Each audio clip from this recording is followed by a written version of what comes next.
Well, ladies and gentlemen, welcome back. We still are the Nile TV International and our today's edition of Breakfast Show and the latest development on the Gaza peace agreement after the successful and the historic peace summit of Sharm el-Sheikh, co-chaired by President Abdel Fattah el-Sisi and the American President Donald Trump, with the participation of 20 world leaders. All came into Sharm el-Sheikh to witness the end of the war and the new start of peace and the new peace path for the Gaza Strip and for the Palestinian cause. Well, but now we're talking about new developments actually, and after talking about such historic summit which Egypt really succeeded to achieve across the over 2 years, and after long exerted efforts from the Egyptian diplomacy. Now we're talking about new developments on the ground, new threats from President Donald Trump to Hamas to be disarmed, or we will disarm them. That's what he said, quickly and violently. Also, Israel is still persisting on getting and receiving all the dead bodies of the hostages still there in Gaza Strip, but actually Hamas are saying that they are still under the rubble, and that's why it's so hard to find them. And Israel threatened of cutting the aid trucks coming into Gaza, and the half of the aids coming to Gaza alone. So, well, to shed more light on this, we are delighted to be joined over the phone by our prominent guest, Mr. Dr. Yasser Sabet, writer and journalist. Dr. Yasser, it's a great pleasure having you with us. Good morning to you. Thank you, and to all your audience. Well, when we talk about, first of all, let's share quick more light about the successful historic peace summit of Sharm el-Sheikh 2025 to end the 2-year war on the genocide war in Gaza, and the how it's really a great achievement of the Egyptian diplomacy, first of all, to approach this point and to get 20 world leaders into Sharm el-Sheikh with the world leader Donald Trump to witness this and to sign such a treaty.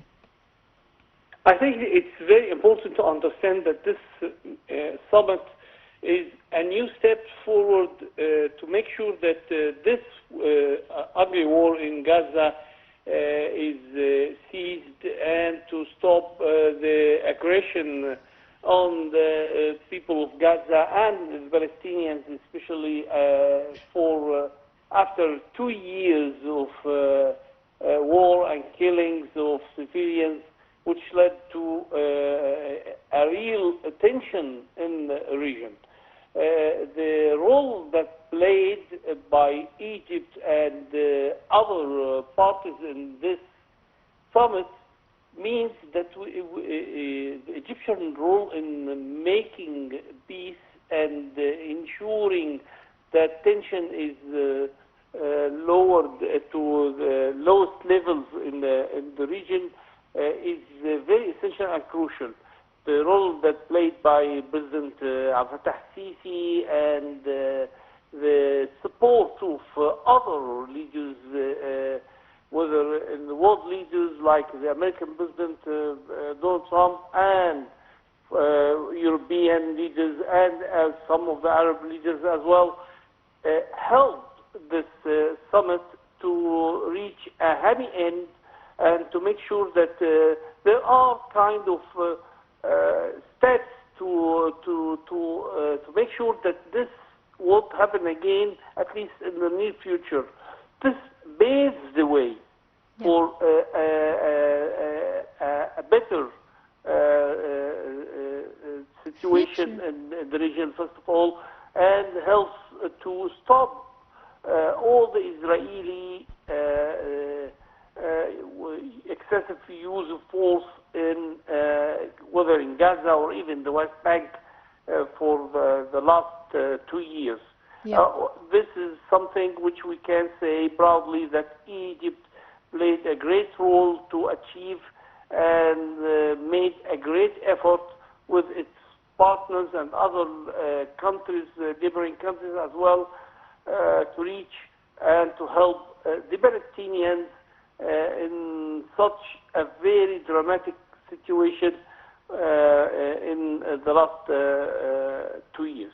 Yeah. Well, Sarah would like to ask you about the latest threat of the U.S. President Donald Trump to Hamas to be disarmed, or we will disarm them quickly and violently. So how you can elaborate on this? And he even answered the journalist that I will keep it, I'm not going to discuss with you how we're going to disarm them. Can you just really elaborate on this, as we are getting into the crucial and the critical phase now? This is the second phase of the peace plan of Donald Trump. Of course, this peace process is always at stake, especially that, first of all, that Israel is, the Israeli Prime Minister Benjamin Netanyahu is not that in favor of this step due to his own calculations, political calculations inside Israel.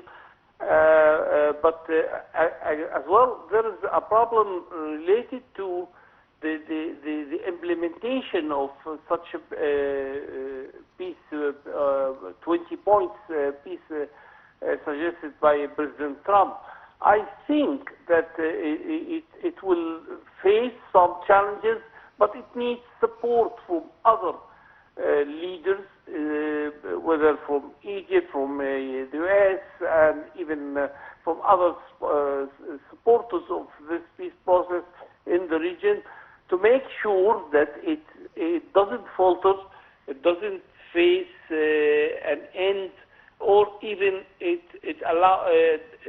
in halting any bad intentions to make it fall in the near future. I know that there's a problem about retrieving the bodies of some of the hostages. This is another issue, yes, but we are talking now about the disarmament of Hamas.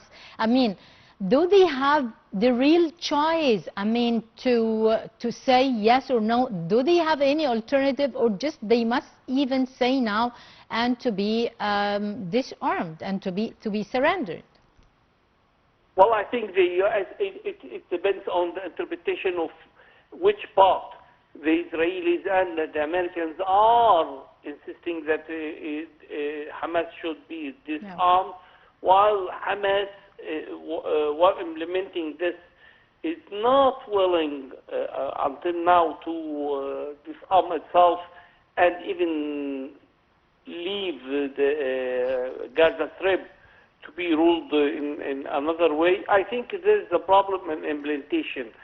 We need to make sure that, first of all, the steps are clear for all the sides, to make sure that there is any kind of tension is stopped, to ensure this historic moment which happened or took place in Sharm el-Sheikh is really a new beginning for a life defined by justice and peaceful coexistence.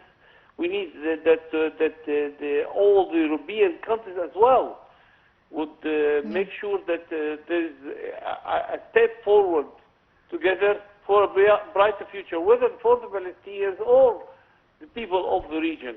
Yep. This is not easy, and I think everything is at stake right now.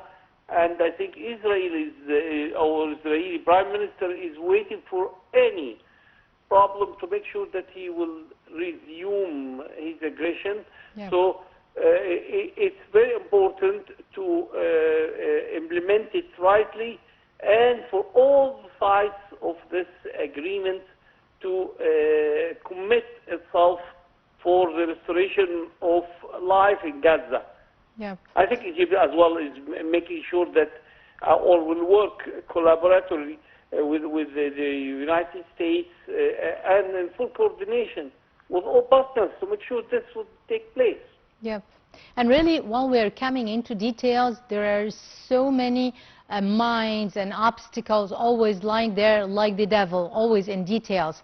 When we are going through the implementation of phase 2, as we started to talk about and to discuss, now we are talking about once again about the unhumanitarian situation of the citizens over there in Gaza, as Israel threatened again to cut the aid trucks into Gaza into the half today till Hamas delivers the rest of the bodies or the more deceased hostages as promised. So I think it's not easy, and Hamas is not lying about the problems and challenges of giving the bodies of hostages due to the great destruction that took place in Gaza Strip, and it will take some time. It needs more patience. They cannot identify this from the rebels over there. Yeah. Yep. So it's not easy at all. I know that the Israeli side is always frustrated by the slow return of bodies, but again, it's threatening to further restrict humanitarian aid into Gaza is not the right way. It's important to understand that it's a long process. It needs patience and cooperation and good intentions from all sides to make sure that this is taking place. I know there is a difficulty as well in locating the remains. It's not easy at all after all this destruction in Gaza Strip. So, according to what we are seeing in Gaza Strip, handing back all the living hostages has taken place.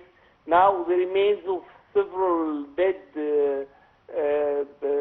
bodies from the Israeli side is taking place, but again, this is not easy, and it needs to help, maybe in intervention of other sides as well, to help to locate these remains. The other countries, especially in the West side, should support this ceasefire plan between Israel and Hamas, and to make sure that the handover of all the hostages and the bodies is taking place properly according to the situation on the land. On the ground, I feel, yeah, of course, we're going through the second phase. It's really crucial, critical, going through details, how to implement this, and going also through the board of peace and the such really difficult and crucial details. It's really how to invest such a historic peace treaty or peace agreement, and we'll see. I mean, this all according to the developments on the ground and the progress on the ground of what's going on the Gaza Strip and between the two parts, of course, Hamas and Israel. Dr. Yasser Sabet, writer and journalist, many thanks for being with us, and have a nice day. Well, ladies and gentlemen, short break, and we'll be right back.